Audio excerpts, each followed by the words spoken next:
Hi, this is The Greatest Story Ever Played. I'm Dan, and I am joined by Jake and Cameron from the pre-order bonus. Would you guys want to introduce yourselves? Go for it, Jake. Sure thing. Yeah.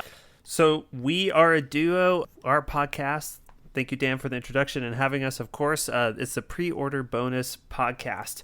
What we like to do is similar to what Dan is doing here with The Greatest Story Ever Played. We like to do episodes based on games for the most part, meaning like a specific episode dedicated to a specific game. We go through it. The flavor that we bring to each of our episodes is that we always talk about each game in 4 categories. We talk about the narrative, mechanics, gameplay loop, and what we think the impact on the industry is. And that's kind of the rundown of what we do. Like Dan said, my name is Jake. Cameron and I are both actually originally from Washington State, but we both found ourselves in Utah. That's just kind of where life has taken us. We've been playing games with each other for a super long time. I mean, that's just kind of what it is. And Cameron had the idea for this podcast, and here we are, podcasting away. Yep, Jake said it all. I'm Dan, super excited to be on your podcast, man. We certainly love your stuff and appreciate the invite to talk about more video games. There's too many games to talk about. Too much stuff to break down. We actually, and Dan, you're going to talk about this, but I mean, we're talking about Mario Odyssey today, right? Just so I have that right. Yep. Yeah, I mean, we did an episode on that way back, but we definitely didn't do it justice. I mean, this game is, there's just too much to talk about. But anyway, we're super excited to be here. Thanks so much for having us. Yeah, totally. Super glad to have you both here and to talk games. Again, if you haven't checked their podcast out, highly recommend it. Also, at the end of the episode, we'll go a little more deep into their show. Stick around for that for sure to learn more about the show. I've noticed, too, that we have quite a few crossovers of where we'll cover a game on our show and they'll cover it as well. And highly recommend checking those out. I've thoroughly enjoyed listening to those after playing a game myself and then going and hearing what someone else thinks. So definitely recommend that. But yeah, as Cameron said, we're going to be talking about Super Mario Odyssey. That's exciting to bring us here. And I think cool that you guys get to revisit this. I think it's a game that's fun to revisit. I know some games probably aren't as great to come back to, but I feel like this one actually would be nicer to come back to. So yeah, for sure. That's fortunate. Before we dig in, I guess I'll grab a description for us of what this game is. It says here, explore incredible places from Mushroom Kingdom as you join Mario and his new ally, Cappy, on a massive globe-trotting 3D adventure. Use new abilities like the power to capture and control objects, animals, and even enemies to collect Power Moons so you can power up the Odyssey airship, save Princess Peach from Bowser's wedding plans. And this is developed by Nintendo EPD. I think this is kind of their main studio. So they were like Animal Crossing's New Horizons, Breath of the Wild, all of that. It seems like Nintendo, from my understanding, is kind of all under one roof at this point, and they use that as their like main developing / publishing spot. So yeah, that's a little bit about the game. Before we go into like a deeper recap, so to speak, we wanted to hit up a couple non-spoiler thoughts. So one thing I have for me is this is actually my first Mario like adventure game I've ever played. As a kid, a neighbor had like the SNES Super Mario Bros. Or whatever. I played a couple of levels, but I've never really played these games. Like I played like Smash or Mario Kart some, but never an actual mainline Mario game. So this was pretty cool as like an experience to jump into for the first time. But I was curious, what are your guys' experience with Mario? Cameron, you've got a much more extensive experience with Mario than I do. When I kind of same thing as you, Dan. Growing up, the neighbors on the street, they had a SNES, and sometimes we'd go over, play a few levels, and we'd always play until you died. And for me, that meant my turn was like 5 seconds long. Like I was just so bad at those original 2D Mario games, and I still am super bad at them. So I've always been a really big fan of 3D Mario. Those are the games that I've enjoyed the most, the ones that I have played probably the most as well. And so coming into Super Mario Odyssey, I mean, I was just excited for another 3D Mario platformer and had a ton of fun with it. It's kind of what you expect, but what I really like about each 3D Mario game is that there's some sort of, I don't know, theme or hook or some sort of mechanical change in each game. And so I actually really enjoyed having Cappy be sort of the new fresh mechanic for Super Mario Odyssey. So I had a really great time with it. But yeah, my experience with Mario, I'm a 3D Mario guy all the way. Let me take you back to 1996. No, I mean, I definitely look. As a little kid, you see the SNES in someone's house, and you crack that thing open, and you're playing Mario, and you're like, oh, this is so cool, and you're playing that Aladdin game where you have to ride the magic carpet out of the lava filled mountain, and it's extremely hard. I remember that's like my first like Dark Souls experience, flying the magic carpet out of the mountain. Anyway, no, I think my first kind of major experience was Mario 64. So I got a Nintendo 64. Okay. Like when it came out, and I was the little kid who was just addicted to video games straight up. It was like from dusk till dawn. If you asked me to stop playing, I'm the kid that would like freak out on you and like toss the controller against the wall. But no, Super Mario 64. And I think it's timely, similar to I think the conversation Jake and I have been having around Halo. Talk about Halo Infinite. You look at. I feel like Mario Odyssey was kind of the modern manifestation of kind of what Mario 64 tried to do back then. I think Mario Odyssey basically was kind of a manifestation of that. And I think it was kind of the first game that to me felt, even before Ocarina of Time, like felt quote unquote open world-ish. You know what I mean? Like, back in the day, like they didn't actually do open world, but they certainly like tried to make games feel bigger than they actually were. And I think that was the first game where I kind of felt that sense of wonder. So that was my kind of first experience with Mario. Cool. Okay. That's awesome. I feel like we have a good variety here then. It seems like I'm kind of the rookie, Cameron's the vet, and Jake's in the middle. So I think that's good and is going to bring, I think, different perspectives to playing this and maybe things that stood out or were meaningful or anything like that. So that's cool. I like hearing that. The other thing I had for a non-spoiler thought for me is I played almost this entire game on my lunch breaks from work. Like, I work from home, so it was like, okay, I take my lunch, I just walk into the living room, grab my Switch, play for a half hour, and this game is perfect for that. Like, a lot of games I feel like you can play for 30 minutes and it almost doesn't matter. Like, you're like, okay, I walked across the map for a while or something, but here you could actually accomplish some things. You might, get 7 power moons and then go back to work. Like, totally worked out really well. So I thought that was really cool and was super enjoyable for that. So that just insight into my time playing. But I don't know if you guys have any thoughts you wanted to get into before we dive deeper. I would say that actually I had a similar experience as you. I played a lot of Super Mario Odyssey actually just in handheld mode before bed. Like, just spend 30 minutes, and the same thing. Hey, man, I've got 7 power moons and it feels good.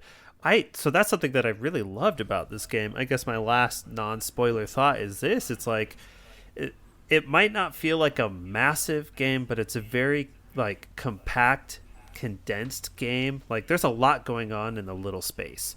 And I really liked that about this, where every nook and cranny felt worth exploring.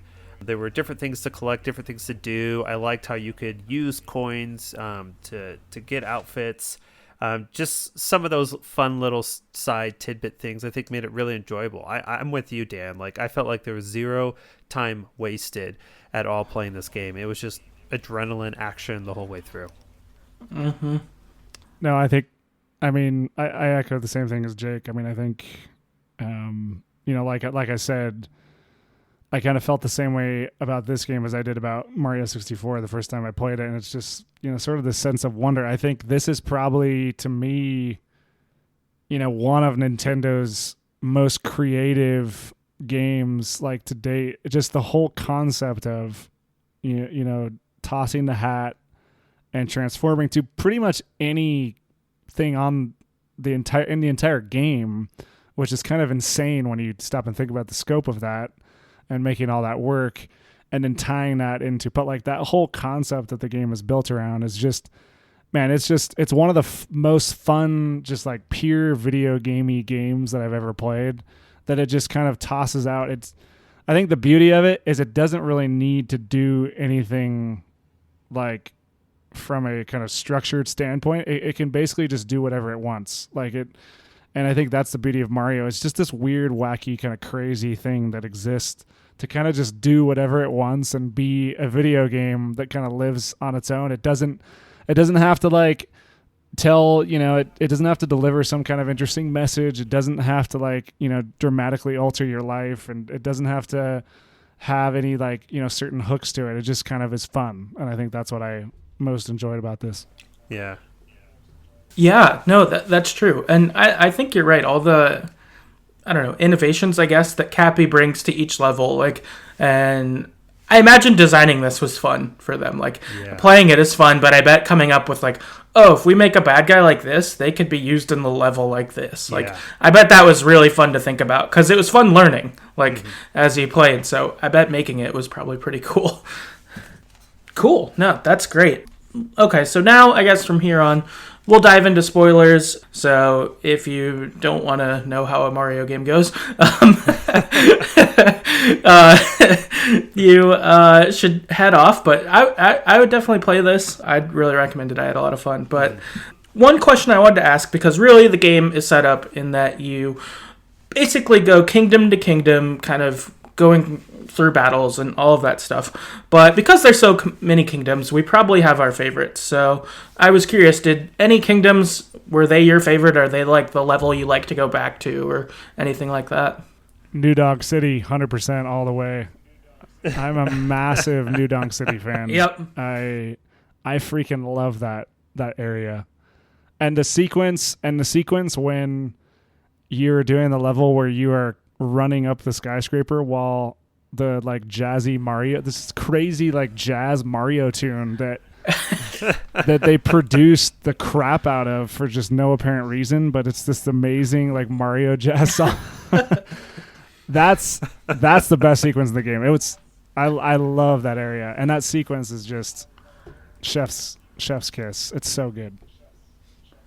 I mean, the Metro Kingdom, New Donk City, absolutely loved that one. It was a ton of fun. Yeah, I mean, that moment, I don't know if like somebody discovered in the budget, they're like, oh, we have like an extra, I don't know, $50,000 right here. Someone's like, let's make this awesome jazz concert. Okay. Because it kind of just felt like, okay, we're going to do this. But it was so much fun. That's a kingdom that I really loved. And I really loved the Wooded Kingdom also. That was a kingdom. A part of that is just because I like the aesthetic of like old rusty buildings slowly being taken over by a forest. But I also really like that level because I think in terms of platforming, it used verticality in a really cool way, platforming up and not just across, which is also something that I liked about New Donk City. When you get to the rooftops, it's almost like you're in a different level. So those two, definitely my favorites. Awesome. That's great. Yeah, those are my favorites as well. I think with New Donk City, what was so cool is that, like, for me, not knowing anything about Mario, really, I was like, wait, they have cities here? Like, it was just such a shock. Because, I was kind of expecting, you're just, like, stomping on Goombas in the woods. Like, that was my kind of expectation. So this was so new and different. And then that amazing jazz scene and all of that is so cool. And it was a perfect like midpoint for this game of like, here's something totally new and really cool. So I agree. I asked people on Twitter about this as well. Larry on Twitter wrote in, and similar to us, says, I really enjoy New Donk City and Mayor Pauline singing Jump Up Superstar toward the end. Yep. Yeah. Super cool. And then Morgan on Twitter said the underwater one you go to early, which I think is the first like mermaid village. Is that the Lake Kingdom? I think it is. I think you're right. I think that's it. So that's cool. So, all right. Now we can kind of dive into these worlds. We'll see what Super Mario Odyssey is all about. So our game opens up with Mario and Bowser fighting, as they do, on top of a flying ship, and they're above Peach's castle. Bowser is stealing Peach to bury her. Mario is trying to fight against that. However, Mario gets knocked off the ship. He loses his hat in process, and Bowser flees off successful. Mario then gets woken up by Cappy, who is a sentient hat, and he says that Bowser also took his sister, Tiara. Mario and Cappy decide, okay, we got to team up. We're going to get Peach and Tiara back. And Cappy, as we kind of alluded to earlier, acts as he's like your Mario's hat. He's also your teammate. He's a weapon. You can like use him to fight. And also the special ability of taking over basically anything. So you get kind of the setup for what everything is pretty quickly. Yeah. So, of course, I have to bring this in just because of my background in literary studies. Of course, Super Mario Odyssey is named, and it has to do a lot with the Odyssey, which is a famous oral poem from Homer. And it kind of made me laugh playing through this game because it does a pretty good job of paralleling that famous epic poem, even down to the kind of marriage stuff. At the end of that, Odysseus finally makes it back home, and his wife Penelope is people are trying to marry her and get the throne. And so there's this kind of battle at the end where Odysseus is trying to fight for his wife's, just to try to get his place back as the king. And it's just kind of funny because here in Super Mario Odyssey, it's all based around a wedding, right? And so that way was pretty similar to the original epic. Okay, we don't have to do any more on literary studies, but that's just one thing that just always kind of made me laugh thinking about this game. It's like, oh yeah, the wedding stuff actually makes a lot of sense. And then I also love about like Cameron said earlier, like with Mario games, they're just wacky. Like Cappy shows up, it's a sentient hat, and you're like, yeah, okay, this is normal. Like, this is a Mario game. This is normal. Like, don't even spend a second questioning the whole Cappy like, thing okay. convinced me that Mario Mario is a multiverse. Ooh. Jake's laughing because no, it convinced me because when you see, so in Odyssey, right? It kind of blows out the idea of kind of what Mario is, kind of where it takes place, right? Like, because you've got, the Mushroom Kingdom, but then you have all these other like locations that you go to, and it's like, I don't know if those locations exist in the other games. Maybe they don't. I don't think there's supposed to be any kind of throughput with Mario lore, but anyways, seeing all that stuff just made me think of like Mario Multiverse for some reason. That's funny. I guess you could be right. If Mushroom Kingdom's kind of your main one through other ones, and then it's like, oh, we can also do this. Like, I like that theory. That's fun. Cool. No, so this sort of sets us up, and then finally we kind of start to begin our mission, which is we head over to Cap Kingdom, where Cappy's people all live, to chase after Bowser. Then you end up in your first boss fight with who I guess I'm calling Irish Brutal. The Brutals are Bowser's wedding planners. They kind of look like the Trix rabbits for like the yogurt or cereal. Yes. That was like all I could think of each time is, okay, I'm beating up the Trix family. And you fight them. This is your first boss fight. As you go on, each Brutal, you'll have boss fights with them, and they all have like certain abilities. So I think this guy has like a hat that spins, and you need to like jump on his head to beat him or whatever. So it sort of sets you up with this way, and they're sort of your main pre-nemesis through this game a lot. You want to get to Bowser, but you keep having to deal with the Brutals. Yeah, I actually really like this opening sort of tutorial kingdom. I thought it worked really well, just teaching you how things were going to go. And of course, Dan, I'd love to know what you thought since this is your first mainline adventure game. Do you feel like it did a really good job of teaching you how 3D Mario works? And I ask because 3D Mario, he's always had like this kind of specific move set, like of jumps. There's a single jump, double jump, like the backflips and all these types of things. So I thought it was a cool thing, but I don't know, Dan, I'm really curious to hear about your experience since this is your first one. Yeah, I felt like it did a pretty good tutorial. Like, I didn't feel like I struggled too much. Like, there are a few times where I'd be like, oh, I don't quite get it. But as I, played around with it, I was like, oh, okay, I need to do this. Or, but I thought they did a good job of introducing the mechanics that go with that. So, I don't remember which level it is, but, there's one where they teach you how to, jump back and forth up a wall or something like that. And when it came at a point you were like, okay, I think I know how to do this. This is fine. But I thought they did that stuff really well for someone who never played any of these. I didn't feel like I had struggled too hard, which was nice because I'm okay at video games, but I'm not as good as I probably should be.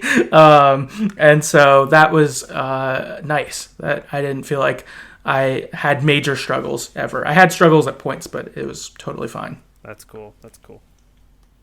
Cool. So yeah, from here, we go from Cap Kingdom to another kingdom called Cascade Kingdom, and you find the Odyssey, your ship, which is a big hat, essentially. And you go to use it, but you can't use it because it needs some power moons, which power moons essentially act as fuel, and you need those to be able to boost your ship up so you can move on to the next world. And so you go around the kingdom, you get a couple power moons, you can do various activities. This, I guess, introduces you to the next kind of main part or main objective of this game, which is get power moons. And there you can get them in all sorts of ways. Sometimes it's just climbing to a high point. Sometimes it's completing a certain activity that gets you it, like winning a race or a time trial, things like that. Yeah, I thought this was a cool kingdom for sure. And in addition to learning about power moons, this is where I feel like you finally really get to test out Cappy, right? And towards the end of the kingdom, you can, is the word we're using possess? I don't know. You throw Cappy on a T-Rex, right? And I thought that was a really cool moment, just like showing like the capability of the game. Like, oh, not only can you use Cappy like to jump to different places or as a weapon or to collect coins, but there's some really cool stuff that you could expect when you take control of enemies. So that was probably my favorite thing about this kingdom for sure, was like just getting that initial shock and being like, all right, I'm a T-Rex now and I can smash all sorts of stuff. That was fun. Yeah. Yeah, that's kind of that's the moment when I think where Nintendo goes like, hey, we're not messing around. Like, you can take over a giant dinosaur and just run all over the world. I think they flex their, like, hey, we're committed to this idea 1,000,000%. Like, here's a dinosaur, throw your hat at it. And I think that kind of marks the game because it, essentially every time you fling your hat on something, I mean, it essentially changes the mechanics of the game in many, many ways, right? So it just opens up just this huge array of possibilities that make every level like just so much fun, and makes the, kind of the main core of the game, which is essentially just collecting stuff. It's collecting moons. It just makes that so much fun. Like something that in other games sort of feels like a chore. I got to go collect like 6 more of these things and then I can kind of keep going. In Mario, like, you don't feel that fatigue because it's so fun to just go get more and more moons. And I think they, in this, dinosaur level, they kick that off with a bang for sure. Yeah, that's a good call out there. Of in a lot of games, doing this would probably be a chore. I'd be like, God, why do I have to keep getting blah blah blah? This one, it doesn't feel that way at all, and it's the main mechanic, but somehow it's still super fun for the whole time you play. Like, and getting to do things like the T-Rex, because you need that to like run through a wall to get a certain moon to like continue through your level or something. Yeah, I think. Yeah, that's right. And it's cool because like you get to that spot before you like. I don't know if you were this way. When I saw the T-Rex, I was like, I'm going to stay away from that for a minute because I don't want to get eaten.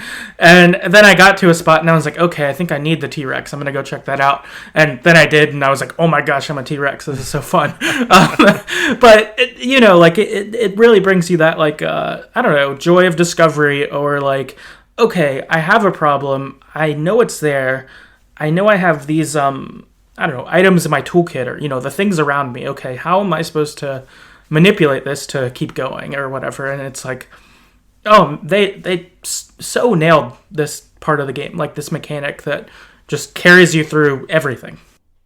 Yeah, I think you said it super well. That's kind of the experience I had too, just being able to look around and be like, okay, I need the T-Rex. Let's use the T-Rex now.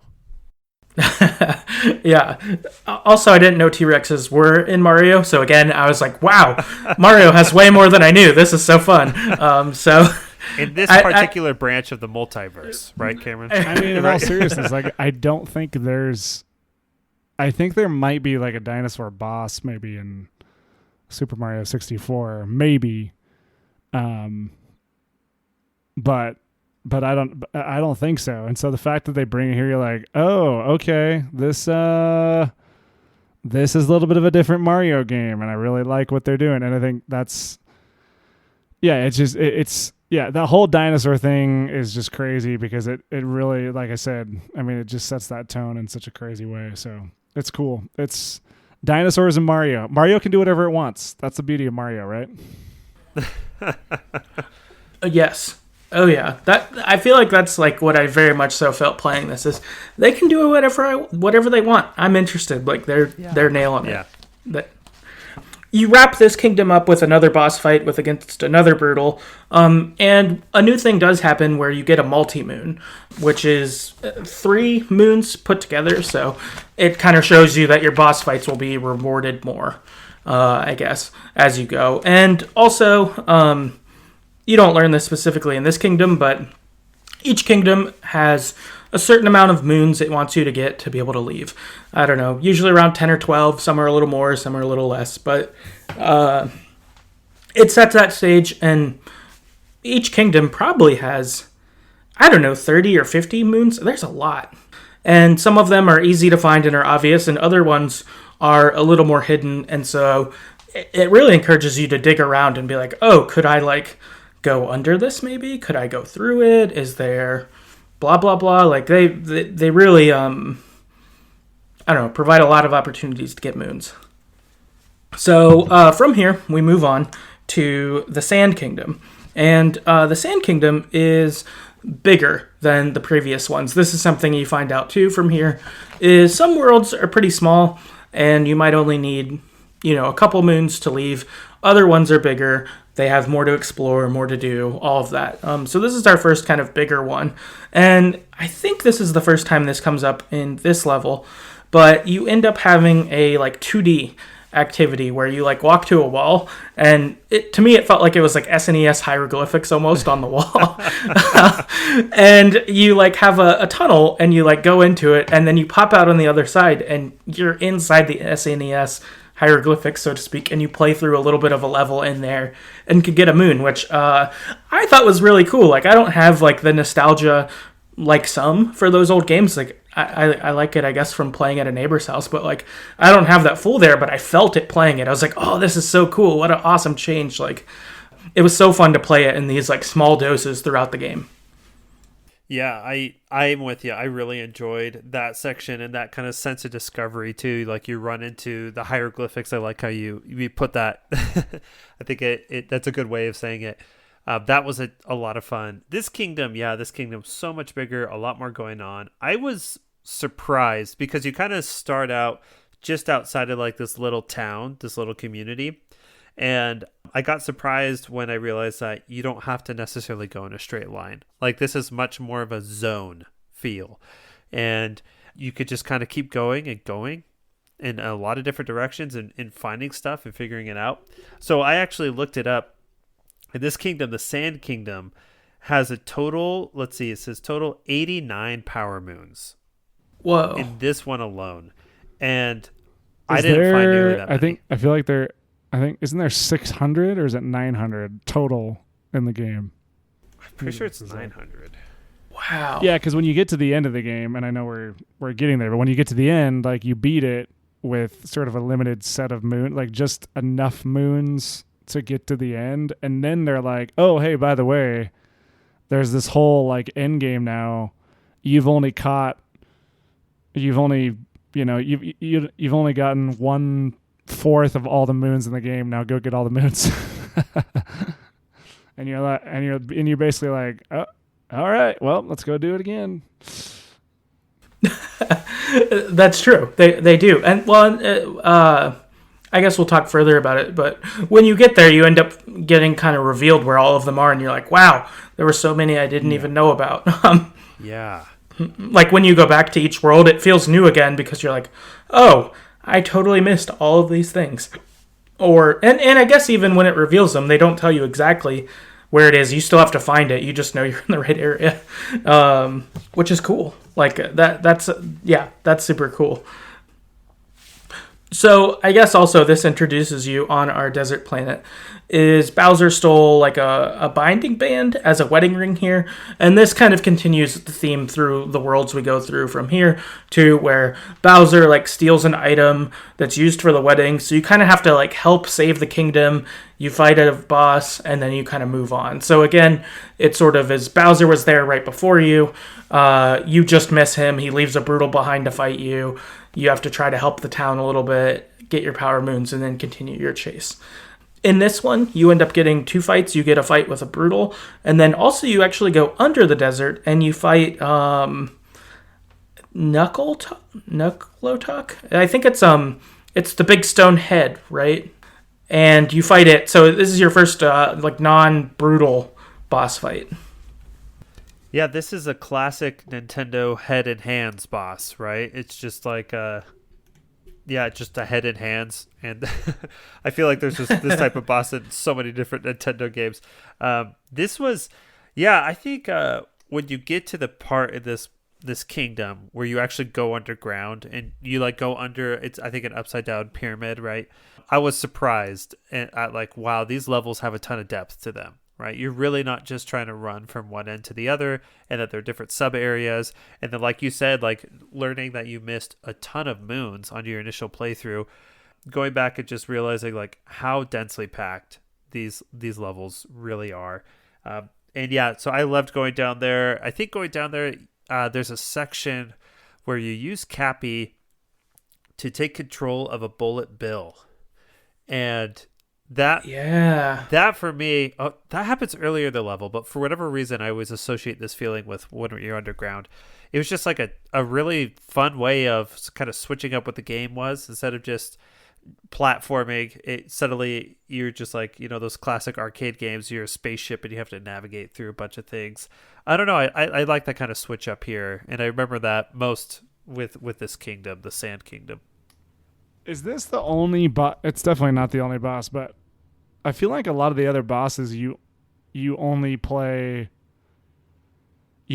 them as Mario, and then I think I can't remember what the mix is, to be honest. But anyway, this was cool because it was the first, one of the first bosses, and it kind of introduced the concept of using Cappy to take over the hand and kind of use the transformation mechanic like in a boss fight, which was super cool, super fun to do.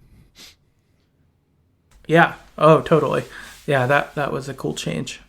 So, okay, from here we head off to our next one, which is Lake Kingdom. Here, Bowser stole a dress from the mermaids. So again, you go, you help out here, you find power moons, all of that, fight another Brutal, all kind of your standard stuff you get here. One thing too, I guess, actually, that was funny. We talked about the in-game part, but I'll mention it again here now of, you get revealed where all the power moons are, but I remember a few times, especially in the early levels, before, like, I think my mind was trained to think like Mario Odyssey, that there are power moons everywhere, you just have to find them, right, kind of thing. I remember the first couple of levels, there were a couple times where I was just like, man, where the hell's the next power moon? How am I going to find this? And then, later on it gets reeled and it's like, oh my gosh, there's so many, like, learn how to explore. Jeez. Like, but it was cool because, then there's a later point in the game, maybe a few levels in, where I was like, oh, look under everything.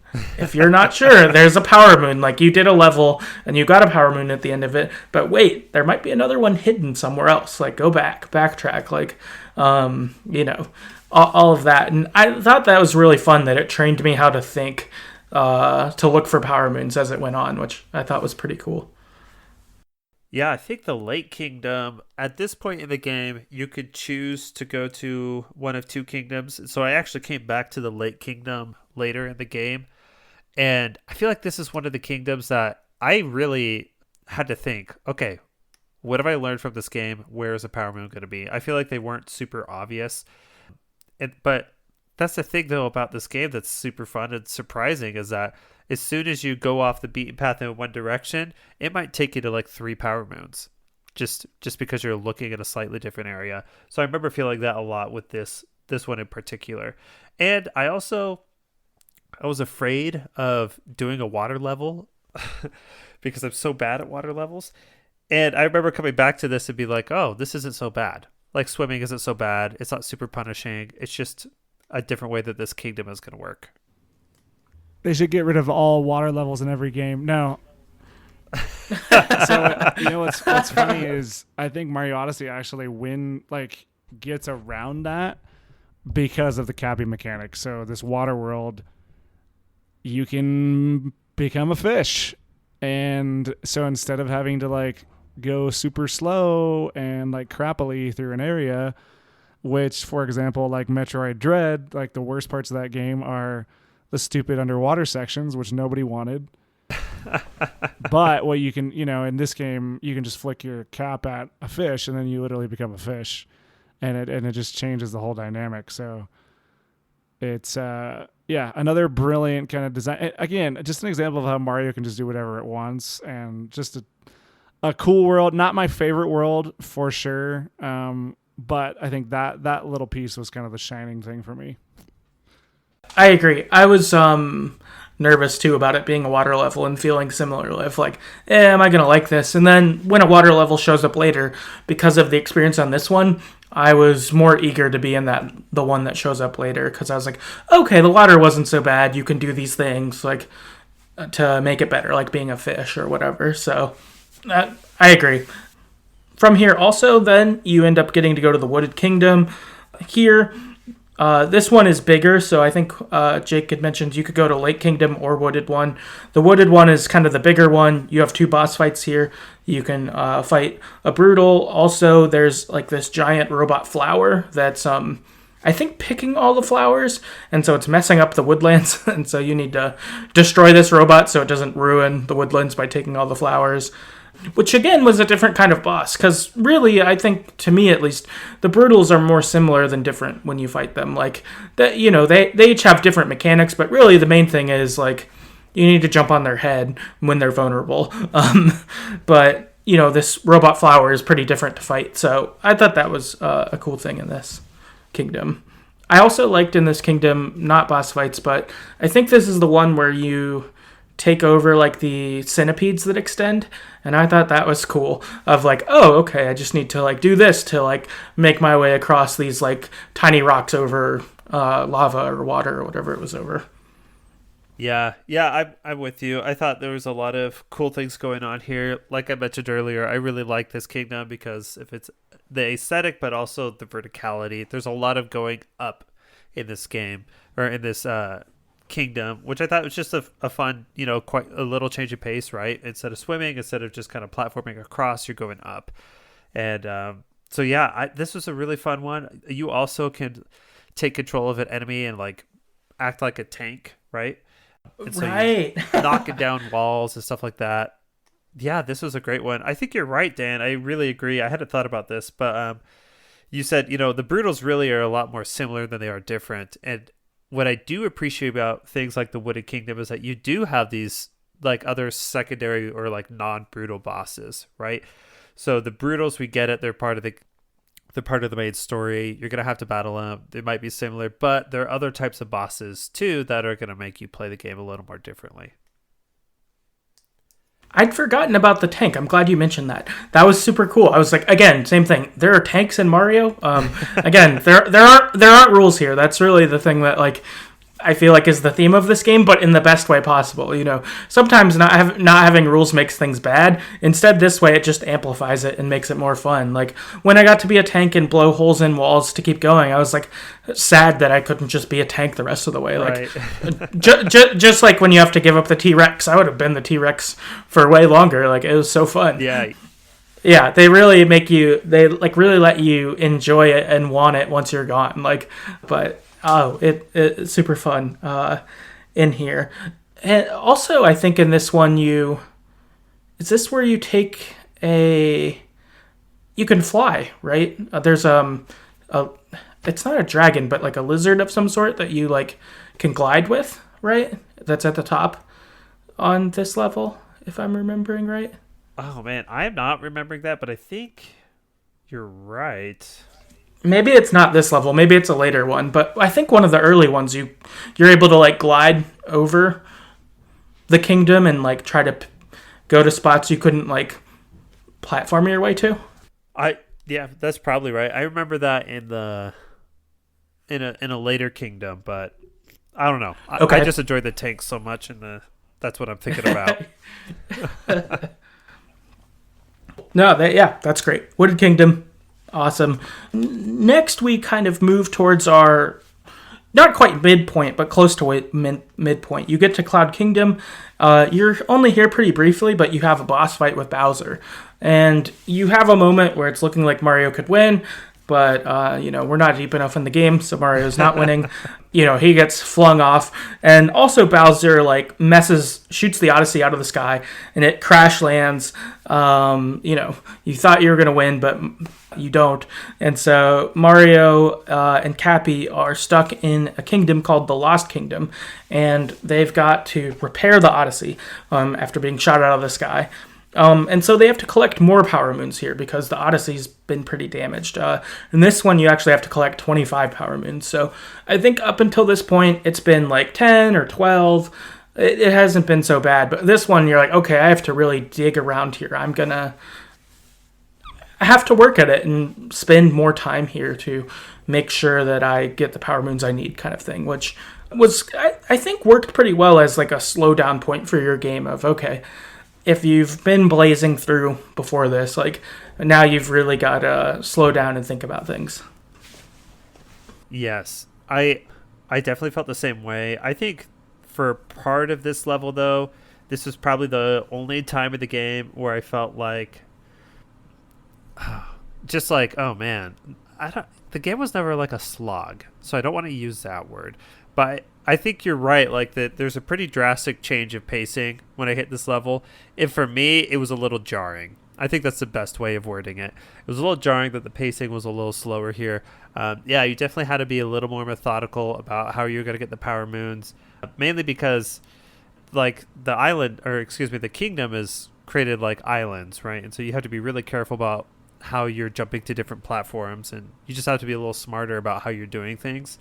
So yeah, this was a fine kingdom of that, and you're right. Like there were a lot of Power Moons to collect, and so this kingdom was the first time it took me a little longer than to get all the Power Moons that I want to collect before moving on.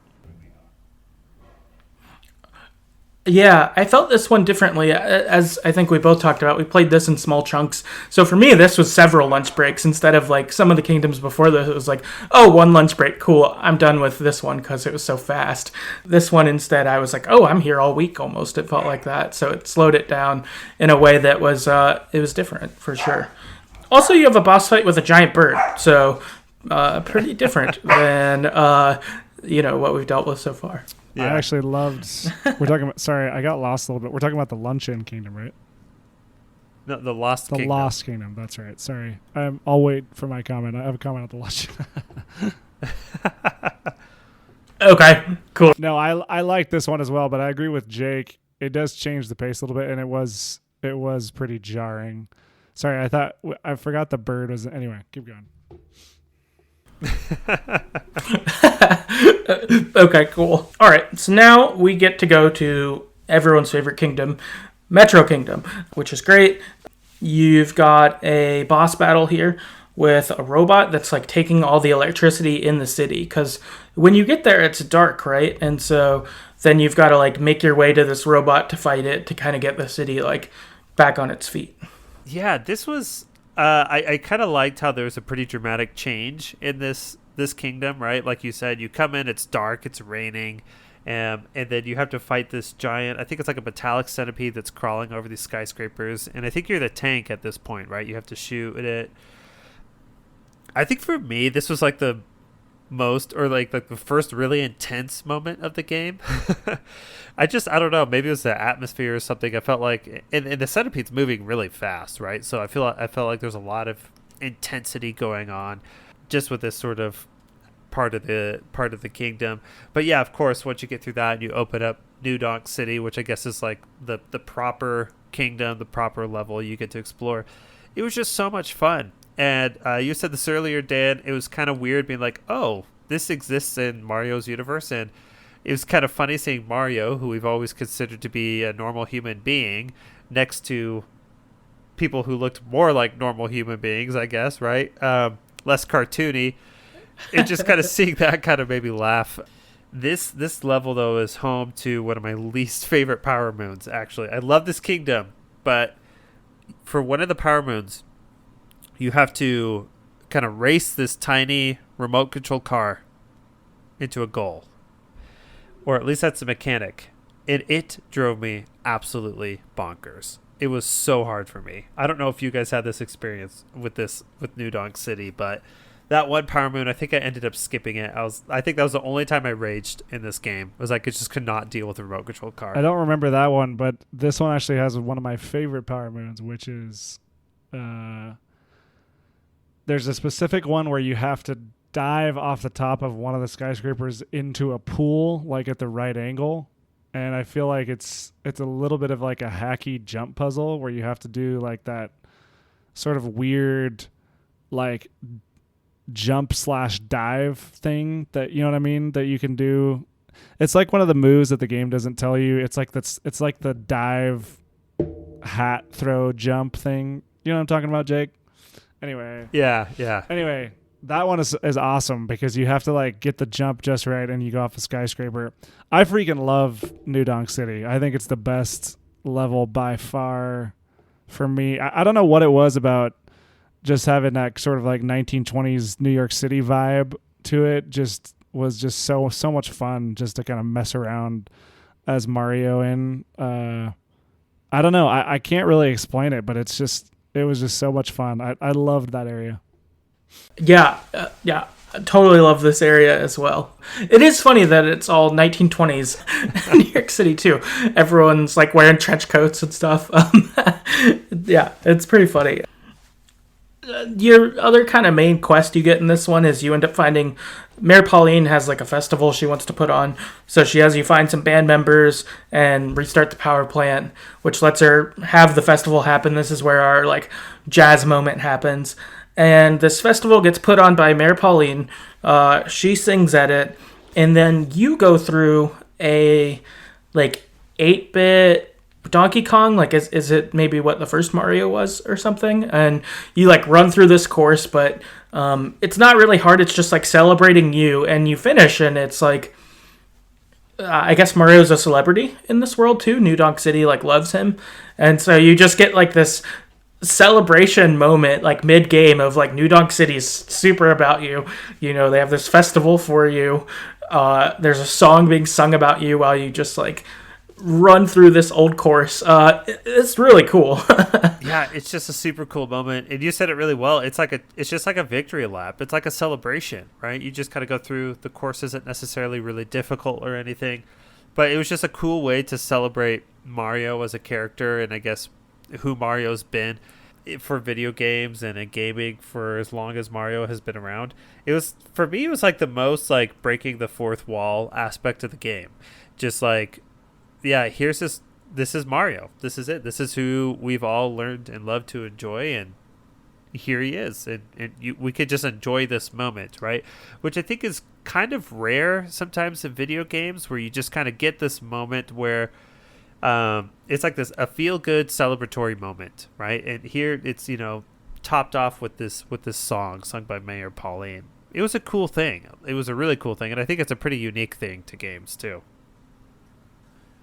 So is Mario? I guess I don't know how this would apply multiverse or other Mario games, but so is he like a celebrity in his universe? Because he certainly felt like he was in New Donk City.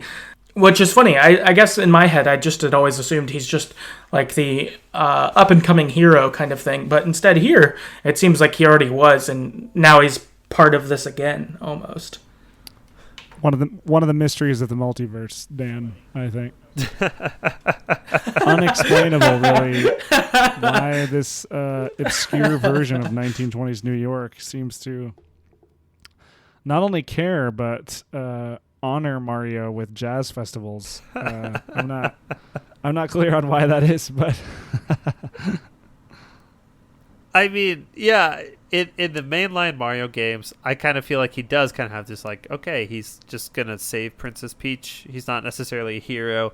Most recently playing Paper Mario, the Origami King, they make lots of jokes about how famous Mario is in the kingdom and his heroics and all this stuff. But then again, Paper Mario games are kind of weird in that way, in that they take the writing and the story very seriously. They're always making jokes about it. They're much more meta, I think, in terms of games anyway.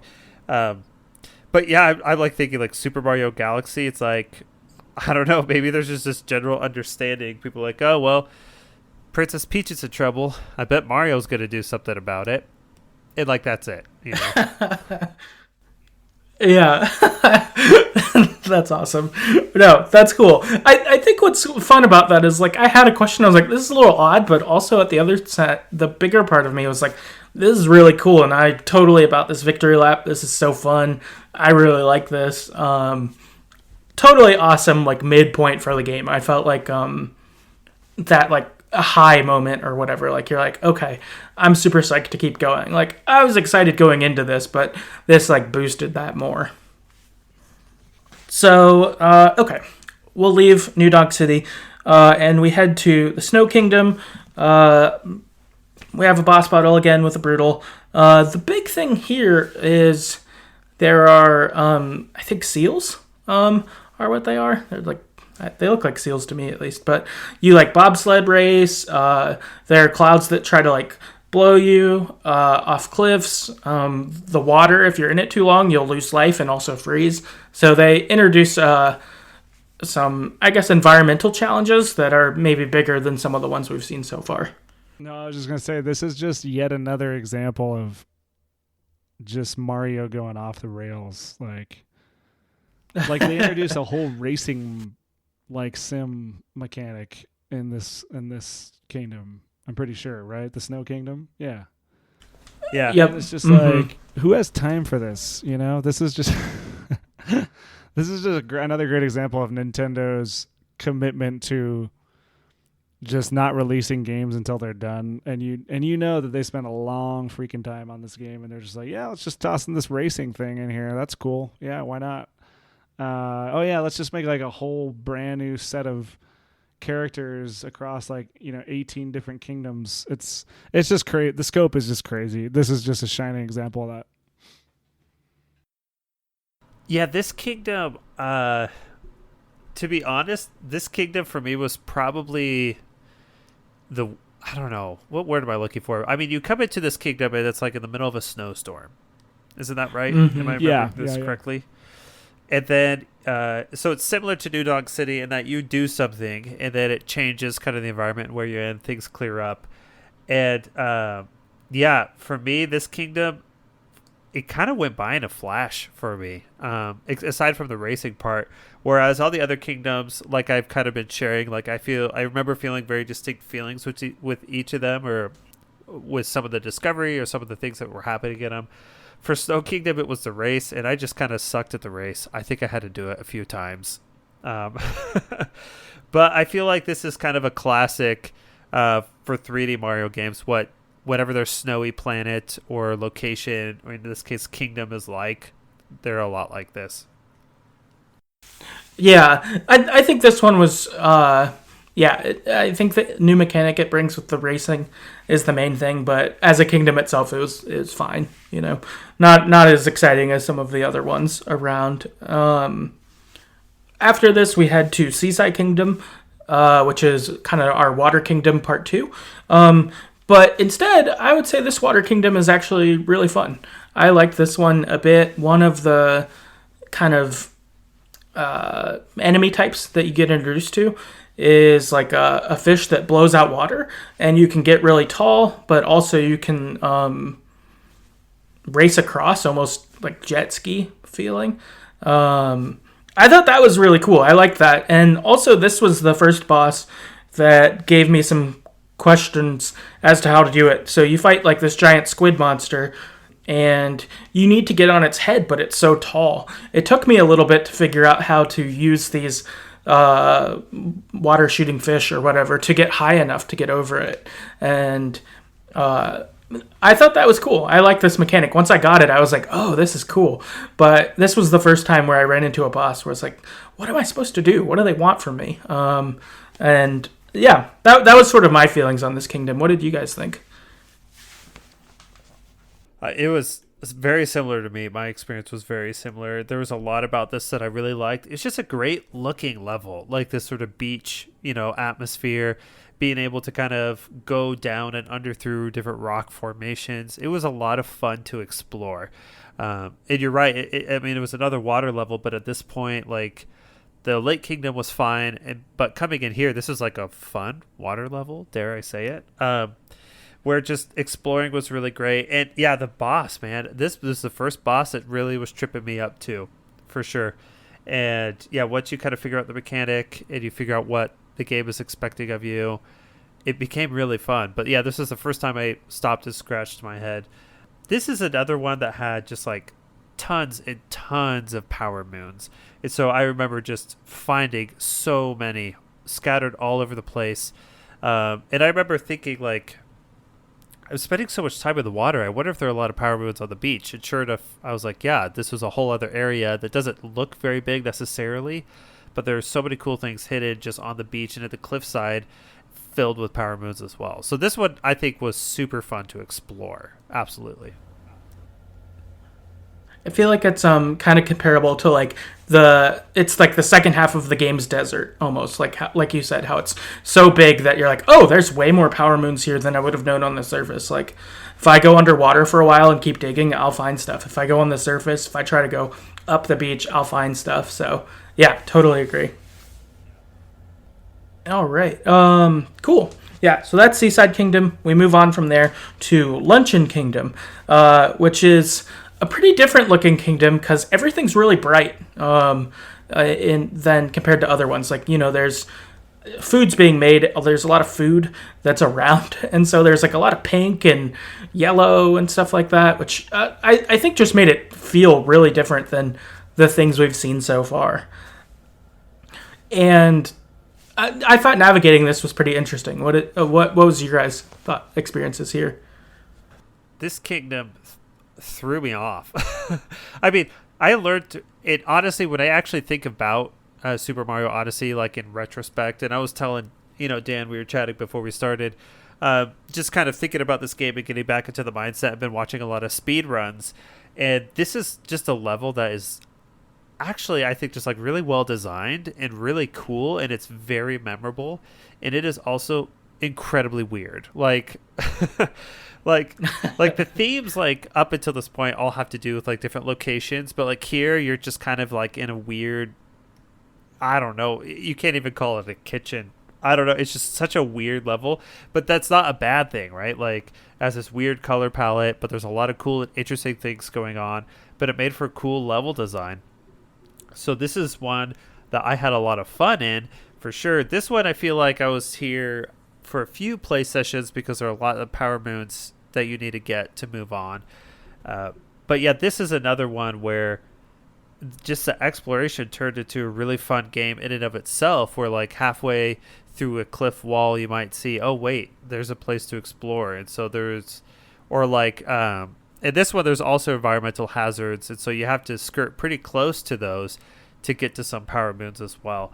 Yeah, Luncheon Kingdom, by far, I think if we were to give out awards for each kingdom, this is the most bizarre one. For me, it was just so weird. I don't know, it's just felt so much different than the other ones, but in a very good way because it gave it a lot of personality and a lot of cool level design. I love this level.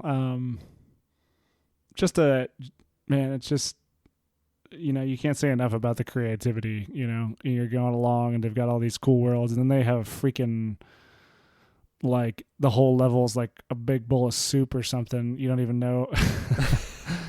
And you're like traversing the soup as the blobs that come out of it. And then they have like the whole puzzle mechanic where, you have the tomatoes, and when you jump on them, they turn into a blob that you can jump in as the little, jumpy guys. I can't even describe it. It's just wild. And I love this one. I thought the boss was really fun as well. Kind of, And another example of how kind of in all these levels, and especially this one, the way I remember it is, as you solve puzzles in the world leading up to the boss, it kind of teaches you what the mechanics of the boss will be.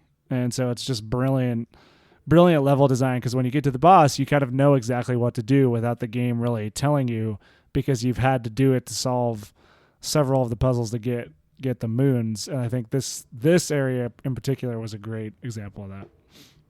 Right, because the I guess what acts as like the fish, so to speak, in this are like these little fireballs, right? Yeah. That are like, yeah, that I guess, and they're kind of cute. And you, for the boss battle, right, you have to like climb up the I don't know, waterfall, so to speak, that the bird's like spewing out to like get up to it to attack it, which was really cool doing that. Also in this one, I don't know if it's come up before this, but you have these like cannons that you can jump in that will like shoot you to other sides of the map, that like if you don't be a fireball and like go out and find one, you might not get to a certain part of the map. Like you have to go this one route kind of thing, which again I think is pretty interesting of how big this like world is. Yeah, absolutely. Yeah, those cannons. Yeah, I remember finding those. It just same sort of feeling as I've described in other levels. Like, wow, there's actually a lot more going on to this kingdom than meets the eye. You could get around to a lot of different random obscure parts that you would assume are just like out of bounds areas. Mm-hmm. Yeah, I remember there's like one moon that you have to shoot a cannon that like shoots you like all the way across the map, but you need to like eject from your cannonball to be able to land on the top like level of one of the platforms there. And you can only get there if you do that. It's too tall to like climb up, I think. But then you can like get the power moon there and you're like, oh, I'm at the top of the world now or whatever. Like it's... Yeah, this level's really cool. I think if like New Donk City hadn't happened, this might be people's favorite. Like it's so weird, but it's such a good level that like I wonder if it would be the highlight for people if New Donk City didn't exist. So after the fun of Luncheon Kingdom, you go to a kingdom that looks the exact opposite. You go to Ruined Kingdom. Here, everything's dark. It's like gray feeling. It feels bad. You know, it feels like the bad side of a fantasy novel where like the darkness is taken over. It sort of feels that way. And it's a pretty short kingdom, but your big thing here is you have a boss battle with a dragon, which again, they have dragons in Mario. What? And this boss battle, I thought was also fairly challenging. Like after the squid monster, that one was hard. This one was a new hard one, I thought, because to fight the dragon, it has like a bunch of keys on its face, and you have to take all the keys off in a certain amount of time to be able to like jump on its head, but they don't give you a lot of like wiggle room on there. You need to be quick. So I thought this was a cool boss battle. The dragon looked cool and was a fun nemesis. Yeah, I mean, this level was I actually really liked this level and boss fight, but it was, what? I mean, this came out of left field, right? Just suddenly, like you described it super well, like it's a drastically different area. There's a whole lot of sadness and doom and gloom happening, and there's this massive dragon, and I mean, I really liked it, but man, did it come out of nowhere, right? Just, especially coming out of the Luncheon Kingdom, like you said, something that's so colorful, and then coming here that's like pretty monochromatic, and it's pretty just sad. Just for this boss fight. But yeah, Cameron's been saying it. We've all been saying it. This to me is just like another example of, I don't know, somebody had some really cool idea. They pitched it and they're like, you know what? We can make it work for this game. I want an entire Mario game based on this aesthetic. I mean, that'd be cool. It just had this really cool, just dark fantasy aesthetic that, you never see in a Mario game. Like maybe you see it in like a Zelda game. I was like, man, this is really cool. I kind of want. It was like really cool. Also on the dragon bit, I'm pretty sure Bowser is some kind of dragon, like anthropomorphic dragon / turtle thing. So I feel like the dragon might be like his cousin or something. I don't know. There's got to be. Does Nintendo have like a Mario lore book at this point? I feel like there's got to be like a timeline book, right? I mean, I'm about to just look up on the Mario Wiki what Bowser is. I'm sure it's been explained at some point, but I think for normal, or just maybe not normal, but just ordinary casual Mario players, we just accept this all, right? We don't want to question deeply. I do see the Super Mario Encyclopedia, the official guide to the first 30 years. But does that have lore? I know Zelda has a official lore book. You can buy it on Amazon. It's actually pretty cool, but I don't think Mario has this. Anyway, I'm obviously making all that up, but this is a really cool level. It is a cool level. It would be really fascinating, I think. Like, Cameron, you just mentioned this in passing almost, but like if there was an entire Mario game based around this, like a dark Mario, I don't know. I'd 100% give it a try. I could see Nintendo. Like this level. Nintendo does crazy crap with Mario, so I could see it happening.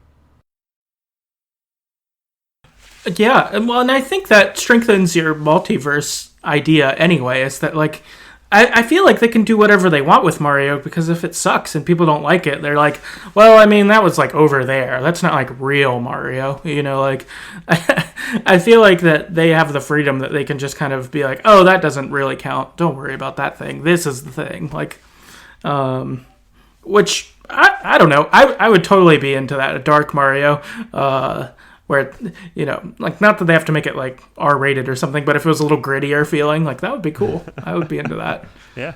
I'm gonna have to make a little more sad. The pre-order bonus obligatory Dark Souls reference, but Dark Souls Mario game. Just calling it right here. 2025. Yeah. It's one thing to do it on our podcast, but to bring it to someone else. Can you imagine like bonfires and like stamina bars in like a Mario game? What's the next kingdom on the list?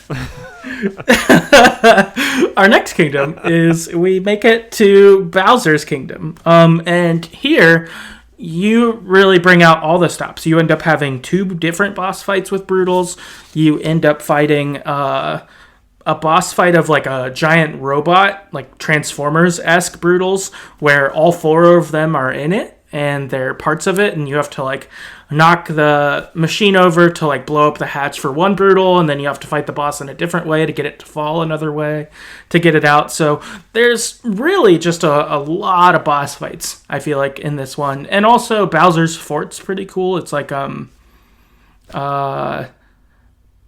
me it looks like a Japanese fortress from like the 1800s or something. I don't know if that's exactly right, but yeah, this level is pretty cool, and I thought that combining all the Broodals into the mega boss fight was cool. Yeah, this is one of my favorite boss fights. The Mecha Transformer Broodals, for sure. That was I really enjoyed that boss fight. I actually really enjoyed this kingdom too. I know we talked about our favorites at the beginning. This one is like a borderline favorite for me. I really enjoyed a lot of it, and it definitely tests you. I think more. I mean, you get to Bowser's Kingdom, and I feel like you definitely know you're in the end game, right? Things are a little trickier. You have to think a little harder. You gotta look because it's funny because when you kind of go through this kingdom at first, it just kind of feels like, okay, the platforms are giant rectangles and then there are big walls, and that's it. But like all the other levels, the more you explore it, the more you realize there's so much depth. There's a lot you could go under. There's a lot that you could go over. So yeah, Bowser's Kingdom I think was a really, really cool one. It looks great. I'm with you. I don't know anything really about Japanese architecture or history, but that would be my assumption too, right? This is a Japanese fortress. Very fitting for Bowser as an enemy as well. Mm-hmm. Also, you have I don't know if these bad guys have shown up. You've got these like birds that like poke you, and their like beak is you can use it to like scale walls, which again, cool like weird movement mechanic that you get to kind of do to make your way more around Bowser's Kingdom. So yeah, kind of cool here. Unfortunately, though, by the time you battle through Bowser's Kingdom, he has already run off to the moon. So you've got to head after him there. again, Mario has no bounds. And so you head to the moon. You've got one last boss fight with a Brutal. You do manage to take the Brutal out. Also, because you're on the moon, you don't have gravity. So when Mario jumps, he jumps really high. So, you've kind of got that you're dealing with. You get to the wedding. Peach and Bowser are about to get married. You pop in, you say, I object. And you've got your boss fight with Bowser. And this was cool, getting kind of a round 2 with him, because when you fought him earlier, I actually felt decent in that fight, but, Bowser beats you, so this time I was kind of eager to get back at him. Yeah, this for me is my second, borderline favorite kingdom. I just loved how, they're like, all right, we're on the moon, and so you could jump twice as high. I don't know, just, that kind of mix-up at the very end. And each, we've been bringing this up, obviously, each kingdom has its own flavor. Like you mentioned with the Bowser Kingdom, you can transform into one of the birds and use that to scale walls. Here, it's just you could jump, and your long jump goes forever. I mean, I thought this was a super fun little mini sandbox to play around in. And yeah, I thought, what a great level, and what a great way to sort of finish this. I kind of felt dumb. You've been collecting power moons the whole time, and so at some point you were going to go to the moon. In retrospect, I was like, this is so obvious, right? But I remember being like, yeah, let's do it. Let's go to the moon, right? Yeah, just a really great level overall, and I really, really loved how the game ended as well. When you get up to the wedding to break it off, that ending is so good, man. What a way to cap off an amazing game, to cap off this idea that they just hardcore commit to through the whole game. And I don't even want to know. I mean, it's because when you really stop and think about it, I mean, it's 15 different Mario games in one game, right? With all the different things that you can do and all the mechanics that they introduce. And then to just cap it off with the finale, where you're taking over Bowser's body pretty much, and it's so good. It's just an epic finale. Who knew that a Mario game could just feel epic? It's. I mean, I loved all the past Mario games. I loved Mario 64, and I loved, especially I loved Mario Galaxy a lot. I think it's fantastic. But yeah, this game is just on a different level. That's just on a different level. It's awesome. Yeah, it is really cool. Like you said, you possess Bowser, you beat him, you possess him, and you possess him because the Bowser's Kingdom here is crumbling around you. And so you basically football player hit stick your way through the environment and just run through everything, and you just feel like the best running back ever. And it's so fun. You're like, yeah, I'm gonna smash this. I'm gonna run through this wall and then that wall, and I have to jump over here because the part in front of me is falling away. Super cool, awesome escape. You do it, you make it out. You've saved Peach. So after this, you head back to Mushroom Kingdom where you began, and Peach and Tiara tell you that after this whole experience, they want to go visit the kingdoms of the world on their own terms. They've went there as Bowser's prisoner before. They want to do it on their own. Mario and Cappy decide to stay teamed up and explore the world to collect more power moons. And all right, let's explore the world on our own terms too, that we're not chasing Bowser, but we're, I guess making the world a better place and getting power moons and stuff. And that's sort of where it leaves you. My understanding is so you can collect, I think, 250 more power moons, and then you get another set of boss fights on the moon. And then I assume if you beat that and you collect more power moons, there's another set of more boss fights at the end of that. Is that right? Have either of you done that? No, I didn't make it I didn't do too much in the post game. Yeah, I didn't either. I'm the wrong person to talk to when it comes to these 100%ing achievement hunter stuff. I loved playing through the story and kind of getting through the game, but no, I didn't play much of the post game. Okay, cool. No, that's good to know. I collected enough to get to they at the end of the game they ask you to or tell you to unlock 250 power moons to get a new level. And so it's called the Dark Side of the Moon. And I got to it, but then it was just more boss fights. So I did a couple of them, but then once I died, I was like, well, that was my reward. Dang. I thought I'd unlock a new world, but instead I just unlocked boss fights, which are fine, but I was hoping for a new world, so I was a little disappointed. But whatever. What are you going to do? Okay, so I guess, though, all of that's Super Mario Odyssey itself. Next up, we're going to transition into some general thoughts, just maybe stuff that we thought about the game, but just didn't kind of come up as we were talking about it. One thing I guess I'd say right off top, because I just mentioned it, but for me, I never replay games ever. Especially with a podcast, I'm not going to spend too much time on a game after it's done. I'm finishing it, I'm recording an episode, and I'm moving on probably. But with this game, once I beat it, I went back through and was collecting moons. I was like, this is still fun. And I thought that I'd get a new world by getting 250.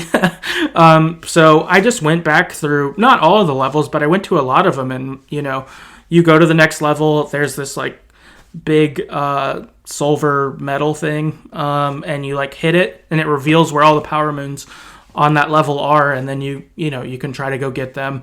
And it you can't see them, but it tells you you're in the right area, and you're like, all right, I got to keep poking around here. I'll find this power moon. But I really like this. I thought this was really cool. As someone who rarely goes back and plays more once I'm done, I did that here, and I think that's a big testament to this game that someone like me would do that, let alone people who already like doing that stuff. Yeah, I think that was one thing that's really awesome about Super Mario Odyssey. I didn't go back enough to unlock any of the Dark Side of the Moon, but I did go back just to see, okay, now that I have a much better understanding of the game, how am I going to do in the Tutorial Kingdom, the Cap Kingdom or the Cascade Kingdom? Can I find some other moons? And that was really fun. I mean, my biggest, I think, sort of summary of the game is that it's such a densely packed game that you could really feel like you're accomplishing a lot, that you're doing a lot, even in the smallest, tightest corners of each kingdom. And I just love that. I just love that Super Mario Odyssey, there's still more to do if you want it. And after beating the main game, for the collectionists, for the achievement hunters, there's plenty left to do. For folks like us who just want to go back and just kind of feel the feeling of the game, there's a lot of that to do as well. So, I mean, it's just a great package of a game, and really, really enjoy just to play. I think I've said, pretty much everything in terms of my thoughts on the different levels and the mechanics. But I mean, last thing I'll say is, I do think this is probably one of the best games of this generation, of this current generation, right? That starting meaning Switch, Series X, and PlayStation 5. This is, it's just so good. It's so excellently done. It's so packed with content. There's so much to do. It's so creative, and it's so well executed just on so many different levels.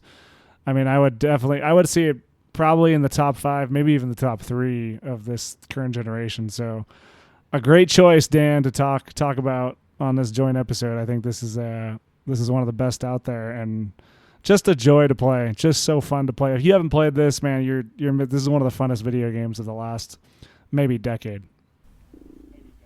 That's awesome. Yeah, high praise. Yeah, this is definitely up there. If someone has a Switch, they should have this game for sure. It's a must go. Whether you're someone who's played a ton of Mario or never played anything like this game is for you, and you should spend time on it.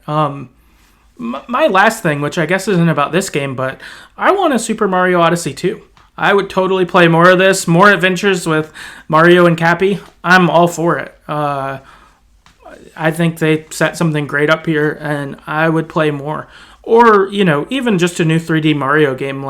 I feel like they've got me in. I feel like if they put something out, I'm going to be like, all right, I might day one that, or like I'm ready, like kind of thing, which I feel like is a big achievement being someone who hasn't played any of these things. I don't have like the nostalgia from childhood or anything like that. Instead, I just picked this up and it's awesome and I would play more. So well done, Nintendo.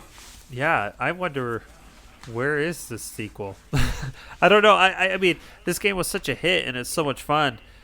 I've really been curious. I think they're trying to finish Breath of the Wild 2 first, and then I've heard the rumor is I think there will be a Mario Odyssey 2 sometime after Breath of the Wild 2, but I think that's the focus right now.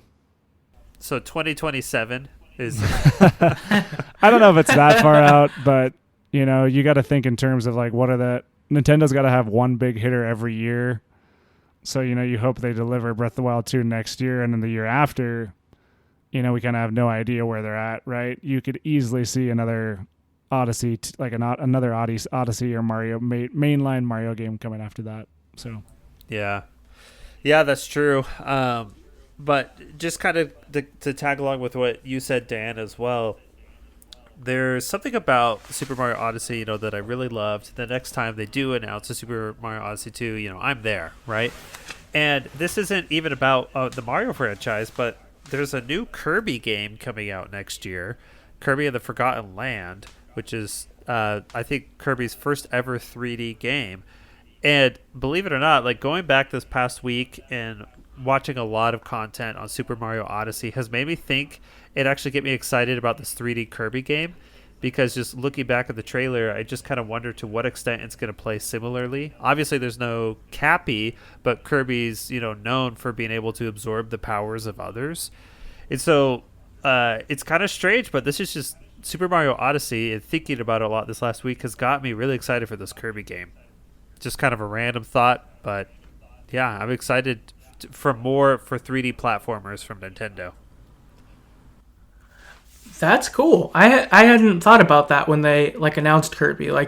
My Kirby experience is being bad at Smash and using Kirby, and just down being all the time. But I think that's cool. I'm definitely gonna keep my ears and eyes out for the new Kirby with that in mind, because if it plays somewhat like this, I would probably pick that up. I think that this is opening Nintendo up to me in a way that it hasn't. I bought a Switch so I could play Animal Crossing, but I don't have a lot of deep love for Nintendo franchises in general. I like when I've played them, but most of the time it's been at other people's houses. But I feel like this has sprung I don't know, Nintendo might be able to get my money now a bit more, so with their franchises. So that's super cool. I like that a lot. Cool. Last up, I've got 2 pieces of feedback from people, and we can kind of wrap Mario up here. The first one I've got from Breezy on Twitter, who said, I can never get that Donk City jam out of my head. I wish the end game had been folded more neatly into the main game. I think it's my least favorite in-game content of a Mario. I guess this would be a question. I don't know if either of you have experience with this. So on other Mario games, is there sort of the post-game content like this where you could keep collecting moons and all that stuff? And if so, did you like it? Did you not play it? What's your guys' experience there? There's just so much, I think, in terms of extra power moons that you could get. Just knowing that there are on 900 power moons, I knew I wasn't going to get all of them, right? I'm thinking about what they're saying here in regards to other Mario games and endgame and content. And honestly, I think with most Mario games, I usually go back to a few areas, try to get a few more things, and I usually call it quits. I think the only exception would be Super Mario Galaxy. Cameron, that's a 3D Mario game. If I'm gonna recommend 2 3D Mario games to anybody, it's Super Mario Odyssey and Super Mario Galaxy. And I went back and did more of that. I know that once you beat the game, you can play through the game as Luigi, I believe. But yeah, I don't know. I don't know how atypical it was, to be honest, for Super Mario Odyssey in the way that it handled it. But for me, as much as I really enjoyed the game, I just knew that I was never going to get to all the Power Moons. I never complete games 100%. I'm the wrong person to ask. It takes a lot to get me to hang on to a game for a long, long time. I think the game that probably might get me to 100% it, maybe for the first time, is probably Ghost of Tsushima. But I can't. Great game. I can't think of anything else that would get me to do that much. I'm usually do the story. If there's any decent side quests or side stuff, I'll go do that. But then I'm out, and I usually never come back. Very rarely I'll come back. One notable exception, Uncharted 4, I've actually beat all the way through 3 times. So anyway. Okay. Cool. Well, I would say that, yeah, I guess we're all similar. I'm the same way. I don't ever go back, almost ever. Ghost of Tsushima did have me playing after I completed it. I had the same thing. I loved that game so much that when I got done, I was like, sure, I'll take down some more forts. This is fun. But in general, yeah, not that way at all either. So that's too bad for Breezy that this didn't meet what kind of you hope for there. Unfortunately, it doesn't seem like any of us have enough experience to know that, but that's too bad that that's the case for you there. And then last up, we've got from John on Twitter, who says, my wife and I really enjoyed Super Mario Odyssey. My only gripe is I wish we could have unlocked the Luigi outfit much earlier, so I would have liked to play the bulk of the game as Luigi. Where's my Luigi Odyssey upgrade? So, Luigi lover there. Makes sense. That's cool. I had a question for this. Did either of you play 2-player in this, or did you only do 1-player? I did a little bit of 2-player. Cameron has a lot more experience doing 2-player, though, than I do. I just did it with my daughter a little bit. You know, she kind of just flung the hat around, but it wasn't anything serious co-op. It was, it was kind of so she could feel like she could do it. This was like a couple years ago, so she was still figuring out how to play video games and stuff. So anyway, I think as she gets older, though, I think it could be a fun mechanic. Oh, okay. Interesting. I only played it 1-player, so I didn't have that. But is it one of you's Cappy and one of you's Mario? Yeah, is that basically kind of the idea? Okay. Yeah. Cool. Yeah, it's cool, though. We kind of describe this sometimes as like 1.5 co-op, right? Where it is 2 players playing the game, but you have different roles, and typically there's one character that has like a primary role and somebody who has a secondary role. So this is like the little I did co-op was actually with my son, right? So I had a similar experience that Cameron did. For them, it was just really fun to do something, like run around or just go as Cappy and do something. But this type of game, I think it is a really great game. Like if you are in a relationship where maybe you are a gamer, but your significant other isn't, but you want to try a game together, something like this absolutely works for sure. And maybe you're both hardcore gamers, so you just want to take turns, doing the different mechanics that Cappy and Mario offer. I think this is a good game for that, for sure.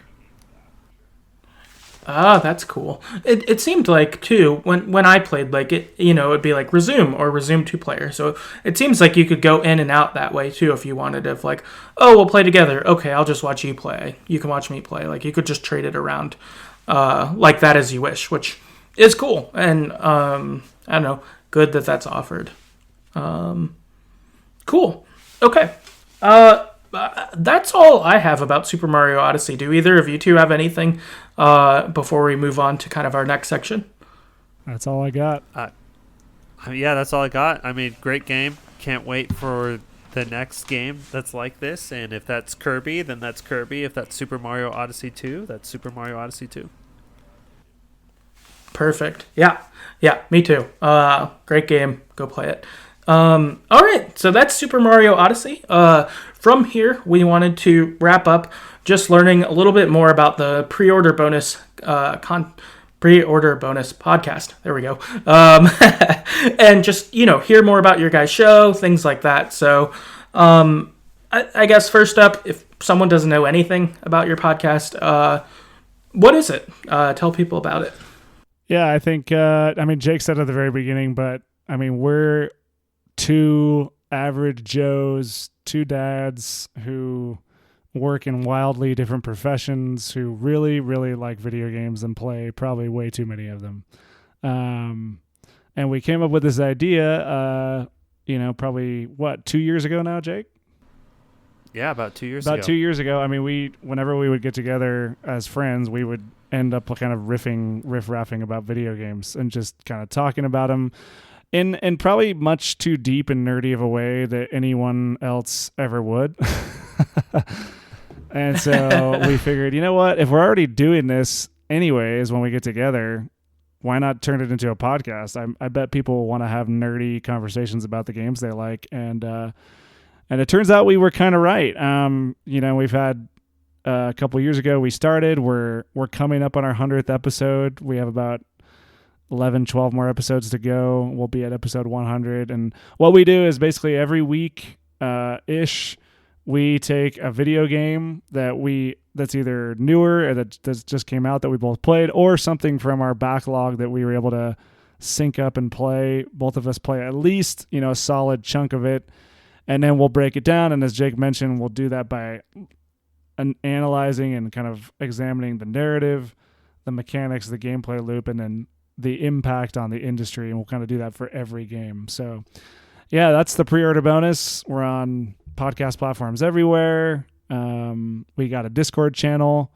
But yeah, you can find us on Twitter at PreorderCast if you want to get all the information on that. So yeah. And Dan, thanks again so much for having us on the show. We're going to have to repay the favor. We're going to have to find the right game to bring you back for. I think Disco Elysium might be the one. I'm just throwing that out there. No, it sounds like it might be. And I would love that. That would be great. I've really liked getting to chat with you about this. Also, a milestone coming up, 100. That's huge. I feel like doing 100 of anything is a big accomplishment in itself, but 100 of a podcast, that's huge. Super cool. That's coming up for you guys. That's cool. How about this? So you've gotten to cover quite a few games as time's gone on. Do you have any ones that are like favorites, whether it was like a game you played and you loved, or like maybe once you talked about it on the podcast, you were like, man, that was so cool to talk about. Do you have any games that stand out to you? I think that? I think Cameron and I are going to share a few. I'm going to go first, though. One that I think the video game that probably blew Cameron and I away the most, like the most surprising game for us, was A Plague Tale: Innocence. And so playing through that game, and then I remember both of us were just super jazzed about recording the episode on it, because A Plague Tale: Innocence was just such a great and wonderful experience for us. And you have an episode on this too, right, Dan? I do. Yeah, I played it maybe a month ago. Yeah, and I mean, I don't know. So I think that one is one of the more memorable ones for us. There was a time where finally I got to go back through. Cameron let me borrow his PS4, and so I caught up on some of the greatest hits from PS4. So our episode on Spider-Man and Ghost of Tsushima, those are two that really stand out for me as well, just because those games were such a blast to play. Ghost of Tsushima was absolutely my game of the year it came out. So those were really fun episodes to talk about. And then I'll just mention two more briefly. One is our Stardew Valley episode. And I laugh because this has kind of become an inside joke for me and Cameron. For whatever reason, the Apple Podcasts God's algorithm have really favored that episode. So like that episode, like if you're searching for a Stardew Valley podcast episode, that one shows up for whatever reason. But that was a really fun one to do, just because Stardew Valley is such, at this point, it's a modern classic. It has completely helped shape the indie game sphere and how indie games are marketed and how people think about indie games. So that was a really great episode to talk about. And then the last one I'll mention very, very briefly is our episode on Cuphead, mainly because Cuphead is a game that's very near and dear to my heart. So those were probably my favorite episodes that we've done. Cameron, was I right? Do you share maybe 3 of those episodes as some of your favorites? No, I'd agree with all those. I mean, I think the best ones we do are games that stick with you after they're done. And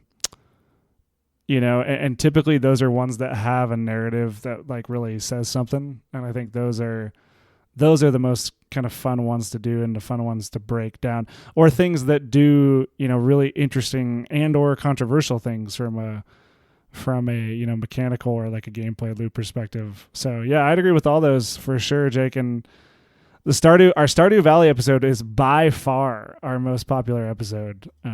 Just far and away. It's not even close. So super fun, super good video game, but there's a lot of people trying to figure out how to play Stardew Valley, I guess, because it keeps showing up in people's search algorithms on podcasts.